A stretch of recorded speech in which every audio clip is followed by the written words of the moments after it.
এবার আমরা দেখি বিষ্ণু ইসা ইসলামের জীবনে বিপদ আপদ ছিল কিনা, উনি বিপদ আসলে কিভাবে ডিল করতেন, বিপদ আসলে কোন দোয়া পড়তে হয়, কিভাবে ফরিয়াদের হাত উত্তোলন করতে হয়, কিভাবে রবের দরবারে নতজানু হয়ে ফরিয়াদ করতে হয়, এটা জানার দরকার আছে না নাই?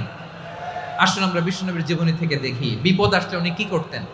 বিপদ আসলেই প্রথমে বিশ্বনবী সাল্লাল্লাহু আলাইহি ওয়াসাল্লাম একটা দোয়া পড়তেন। কি পড়তেন? তিনি পড়তেন ইন্না লিল্লাহি ওয়া ইন্না ইলাইহি রাজিউন। নিশ্চয় আমরা আল্লাহর জন্য, নিশ্চয় আমরা কার দিকে ফিরবো ভাই? আবার কার দিকে ফিরবো? আওয়াজ করে বলুন তো, আমরা এসেছি কার কাছ থেকে, আবারও ফিরে যাব কার কাছে? এজন্য বিষ্ণুই পড়ছেন ইন্না লিল্লাহি ওয়া ইন্না ইলাইহি রাজিউন। নিশ্চয় আল্লাহর জন্য, ওই আল্লাহর দিকেই আমরা ফিরে যাব। তারপরে বিষ্ণুই পড়তেন আল্লাহুম্মা আজুরনি ফি মুসিবাতি ওয়াখলুফ লি খায়রাম মিনহা। একসাথে প্রথমে পড়তেন ইন্না লিল্লাহি ওয়া ইন্না ইলাইহি রাজিউন, তারপর পড়তেন আল্লাহুম্মা আজুরনি ফি মুসিবাতি ওয়াখলুফ লি খায়রাম মিনহা, মানে আল্লাহ এই যে আমি বিপদে ধৈর্য ধারণ করলাম এটার সব তুমি আমার দাও, আর যেটা হারালাম এর চেয়ে ভালো কিছু দিয়ে মেকআপ করে দিও, ভালো কিছু দিয়ে বদল করে দিও। সুবহানাল্লাহ পড়েন। তাহলে বিপদ আসলে আমরা কি পড়ব? কথা বলেন। এই যে আমি শুয়েছিলাম, নাশিদ গাচ্ছিল ওরা, এদেশে পরস্পরে দেখা হলে দেয় সালাম, এদেশে আমজনতার হৃদয় জুড়ে পাকালাম, এদেশে বিপদ এলে সর্বজনে সর্বক্ষণে দোয়া পড়ে ইন্না লিল্লাহ। কি পড়ে?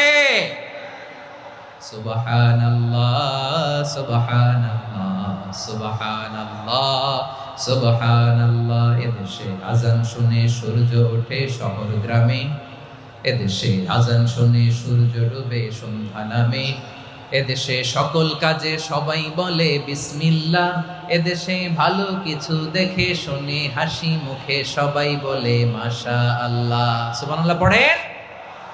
তাহলে বিপদ এলে আমরা কি পড়ি? কথা বুঝলে সবাই উত্তর দিতে হবে। বিপদ এলে কি পড়ি? তাহলে বিপদ এলেই আমরা এখন থেকে ইন্না লিল্লাহ পড়বো, নাকি হাই হুতাশ করবেন? একদল আছে হাই হুতাশ করে, হায় আল্লাহ রে মোর কি হইল রে, মুই কি হরমু রে, মুই কমবে জামু রে, আছে না নাই? এরকম বিলাপ করতে নিষেধ করেছেন বিশ্বনবী।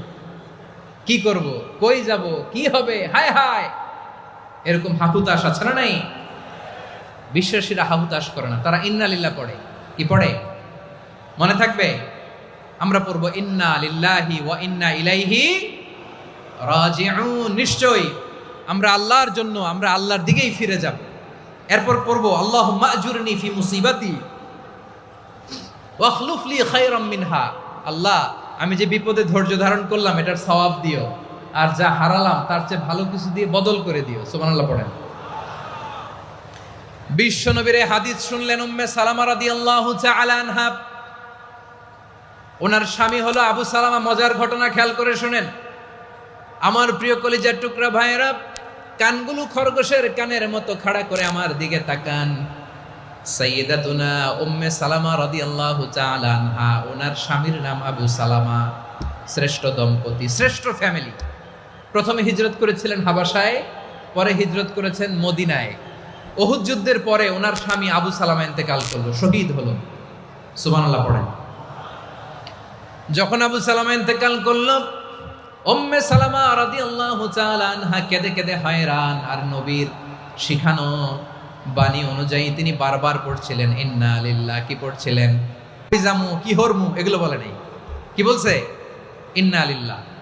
যেহেতু বিশ্বনবী বলেছেন কেউ যদি বিপদের প্রথম ধাক্কায় পড়ে ইন্না লিল্লাহি ওয়া ইন্না ইলাইহি রাজিউন, আল্লাহুম্মা আজুরনি ফি মুসিবাতি ওয়াখলুফ লি খায়রাম মিনহা, তাহলে এই বিপদে যে সে যা হারালো তার চেয়ে শ্রেষ্ঠ কিছু দিয়ে আল্লাহ তার বদল দিয়ে দিবে।